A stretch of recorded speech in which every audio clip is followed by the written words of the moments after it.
Hi all, I'm Vara. I wanted to show off a little bit of sound design I've been experimenting with. I've been trying to kind of get an approximation of like pulsar and wavelet synthesis in kilohertz's Phaseplant. It's definitely not that, I would say. Like the result that I got was not very accurate to that, but it is really interesting and really cool. I'll show what it sounds like as of right now, and then I'll kind of go through and explain like the process and then like the background of it.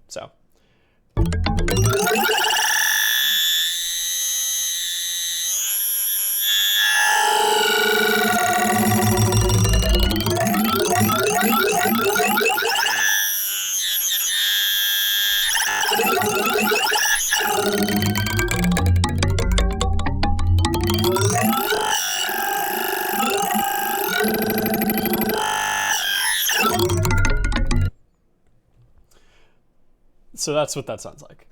For a little bit of background, kilohertz's Phaseplant. I can't remember if it initially came out with the sampler, but for the sake of this conversation, we'll say it did. But it didn't initially have a granular engine. So before people kind of got their hands on that granular engine and were doing all that like generative sound design with it, people really had to experiment with the sampler and really push it. The sampler effectively has the same parameters as the granular engine, just without individual control over the grains. But you still can access single cycles of audio. You can loop it. You can change the length of those loops. You can control the actual crossfading, and you can randomize the position of the actual grains. The granular engine allows for that to have a lot more control. All those parameters are able to be randomized to a degree, so you have this like position function. Oh, let me pitch this up.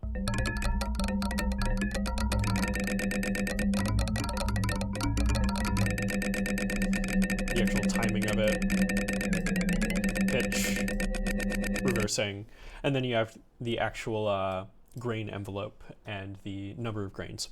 Before that got introduced, though, the sampler was a viable way of kind of getting that sound.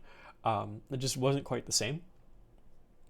However, I personally believe that the kilohertz sampler has a lot more depth to it than initially looked at, and that mostly comes into play with the unison modes. So in the granular engine, you don't really have unison functions for the actual module itself. You just have this chord function. And this allows you to control like the pitch of the grains, increasing in interval or decreasing or following some kind of noise pattern. But it's not quite the same as using the actual global unison or unison per module. With the sampler, you can control the grains, not individually, but kind of an approximation of that with the actual built-in unison mods. The main ones to note are the ones under the creative tab, the frequency stack, pitch stack, and shepherd's tone. Right now I have this set to shepherd's tone, so it's just going to kind of cyclically loop around to itself in terms of pitch. Right now I am changing the center and range via the height of my motion tracking, and this is purely for ease of modulation for myself. I would rather not be twisting knobs right now. The position of the actual waveform, or the selection in the waveform, is being controlled side to side, and the length is forward and back, by the way. So with this unison mod, this is effectively shifting the center of where the shepherd's tone starts.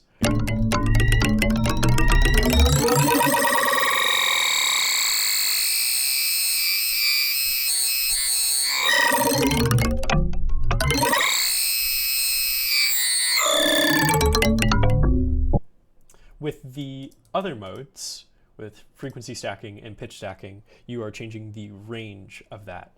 And I don't know how to explain this one as well. I don't really know the math of any of these things.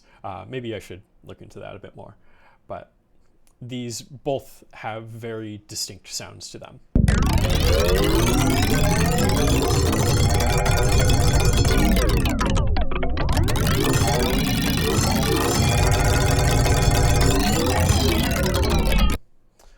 And for pitch stack.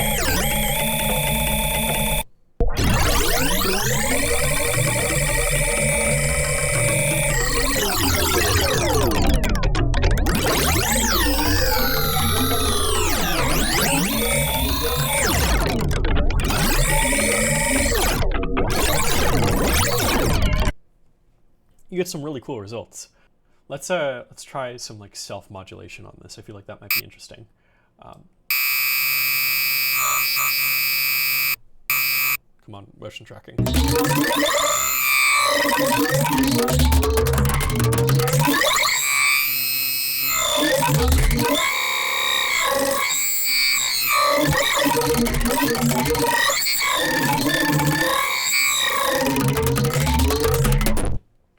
You're hearing the actual shepherd's tone. When I increase the center of it, it's just shifting up by octaves, and it's crossfading between them instead of hard cutting, which is just such a cool sound in my opinion. It's very reminiscent of the kind of like dubstep basses that are like really popular right now in like the, I guess like tear out scene. I don't even know what to call it at this point, but it's just got such a satisfying character to it. As for the actual source material of this experiment, this was a Harmer patch I was kind of messing around with. I wanted to kind of recreate roughly the sound of some kind of like bouncing ball akin to Bucephalus Bouncing Ball by Aphex Twin. Not really that close. It's just a cool sound. I've been getting a lot into the interesting MIDI capabilities in FL, especially within the actual like fruity wrapper of plugins, which I'll probably make a video discussing that. There's a lot of depth to that I don't hear people talking about, especially with like the delay and the feedback and such. So this is kind of an experiment with that.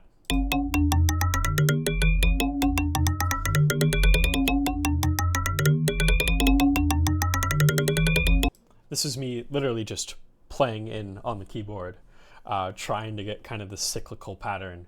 I think it's overall a really interesting texture that serves especially well for experiments like this. So yes, and that was made with this patch here. It's made using the actual pitch modifier in this echo and delay.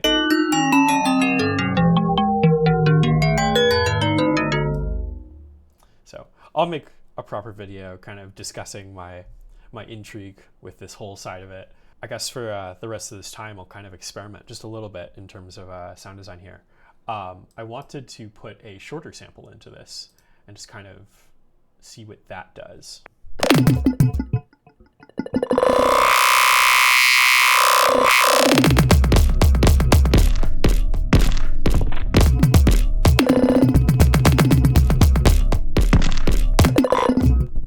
Let's try this with the pitch stack.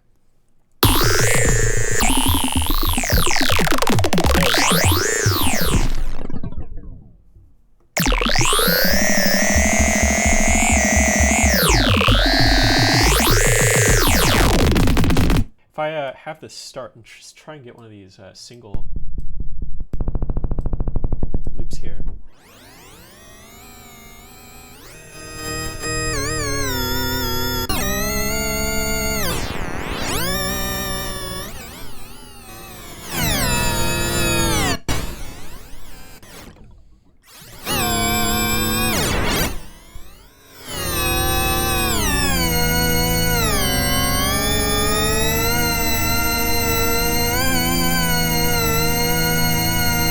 Let's try like some analog recordings that might be interesting. Oh fucking, oh my god.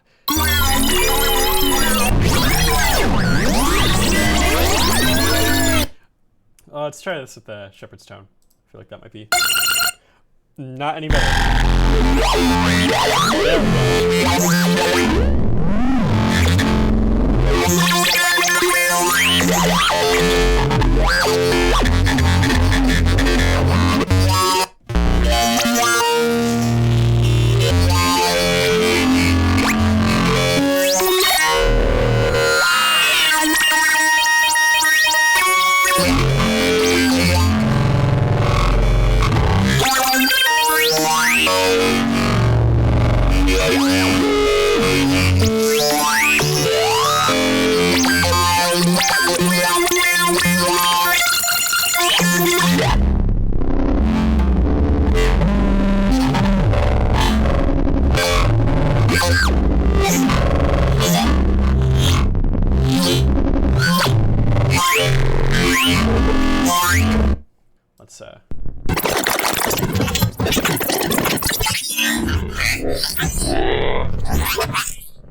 So like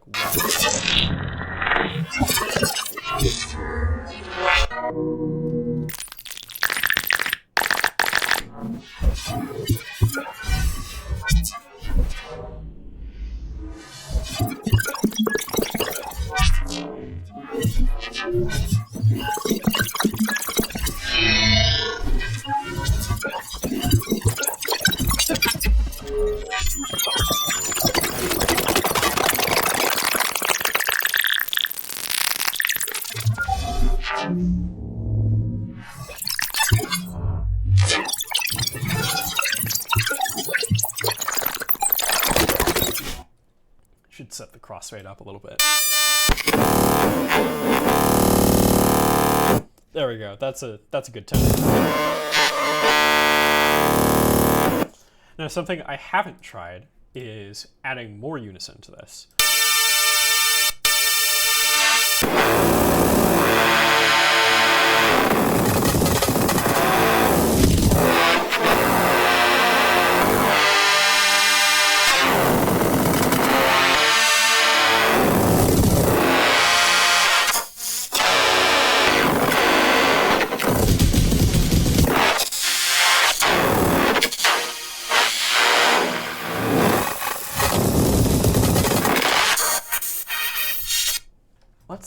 Let's put something that's a little bit more straightforward into it. Something that just has like a single tone to it. I think will be nice.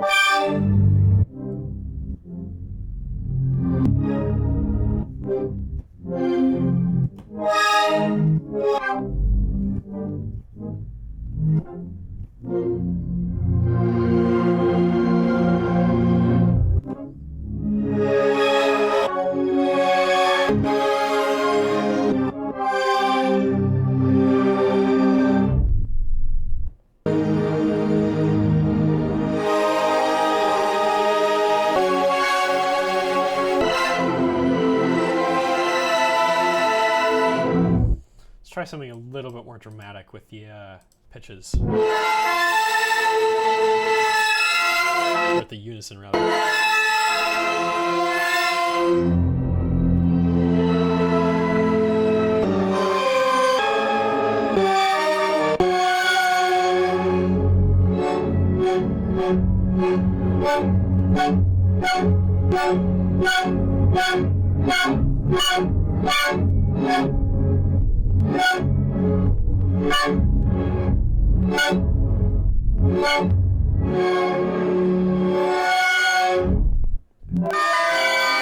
There we go. That's what I'm looking for. I've learned that I very much revel in the dissonance of a lot of these kind of more pretty pad sounds. I think there's a lot more depth that you can get out of layering really dissonant things and just kind of forcing consonants through that.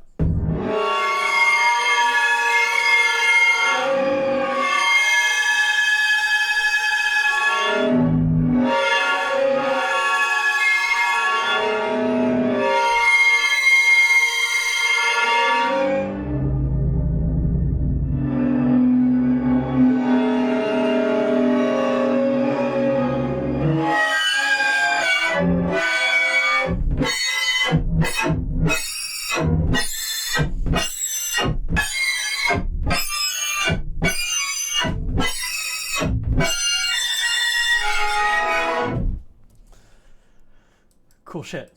Let's try this with pitch stack, actually. This might be really interesting. If I already sound good.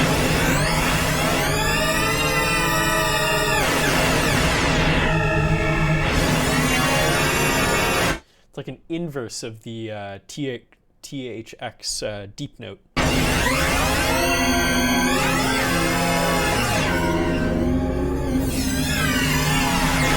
Let's turn the detune of this off and then set this back to like...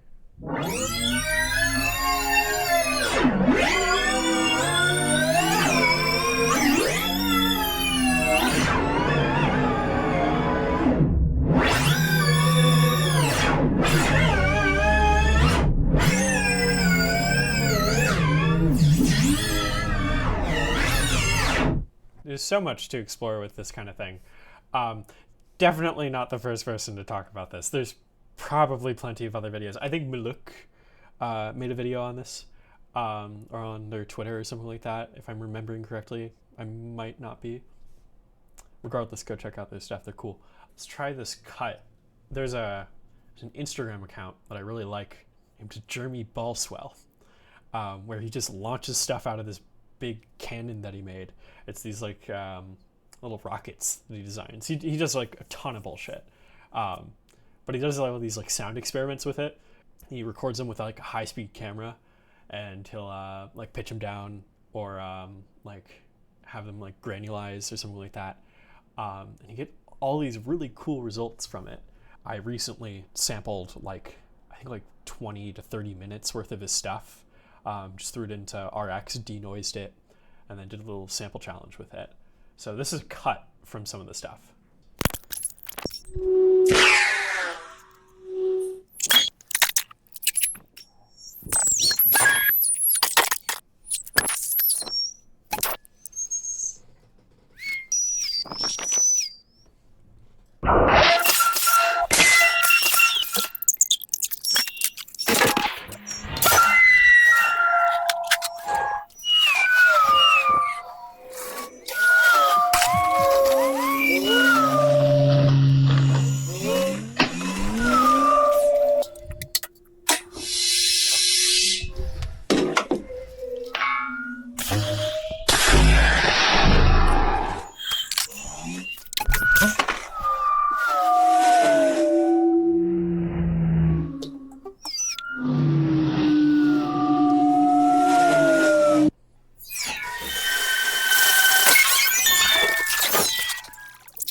This bass loop from Greatest Flame, which I still use the samples from that a lot. There's a lot of sound design I did for that I just am so happy with.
it's kind of as a last little addendum to this, modulating a filter with the actual grains.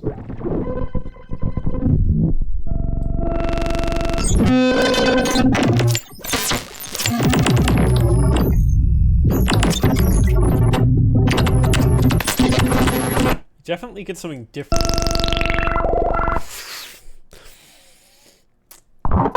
Yeah, you definitely get something different. I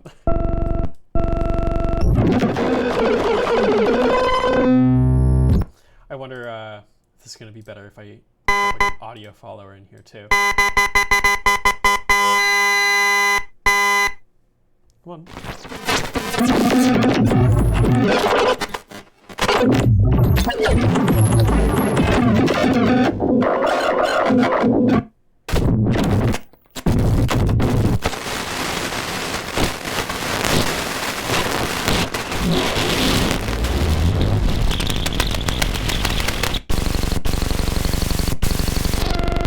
There we go. Oh.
I think that's about all that I want to show off with that. Yeah, so I just think this is it's a really cool technique. I feel like there's a lot of depth to it. It definitely could be explored a lot more. I'm really excited to like see what other friends of mine kind of do with this. I feel like it's not as limited as it kind of feels. I feel like there's a lot more that you probably could do with it with the modulation and such. But yeah, maybe even Kilohertz will kind of expand their Unison modes and how those operate so that there's a little bit more depth to this potentially. So yeah, well, that's all. Thank you if you watched. Bye-bye.